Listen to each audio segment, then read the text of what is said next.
Tricycle driver sa viral video sa North Avenue. Ito pa isa. Pinagpapaliwanag na umaabante yung sa balita. Abante reporter John Z. Makahilas. Ipinatawag ng Traffic and Transport Management Department ang nag-viral na tricycle driver sa Quezon City.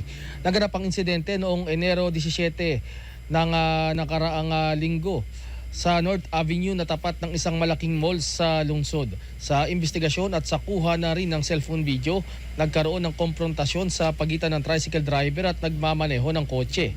Nag-counterflow umano ang tricycle driver sa bahagi ng North Avenue patungong EDSA kung saan pansamantala itong isinara punsod ng ginagawang MRT station dahilan upang magkaroon ng designated counterflow lane sa kabilang linya ng kalsada. Kinilala ang tricycle driver na si Gerald Sese habang ipinatawag din ang ama nito na siyang operator ng tricycle. Inisyuhan si Sese ng paglabag sa mga kondisyon ng Certificate of Public Convenience, Motorized Tricycle Operator's Permit at pagmamaneho ng expired na driver's license. Nagtungo rin sa opisina ng TTMD ang mga tauhan ng LTO upang ihain ang show cause order sa mag-ama. Kasalukuyang namang naka-impound ang tricycle. Ako si John Z. Makahilas, Abante. Abante.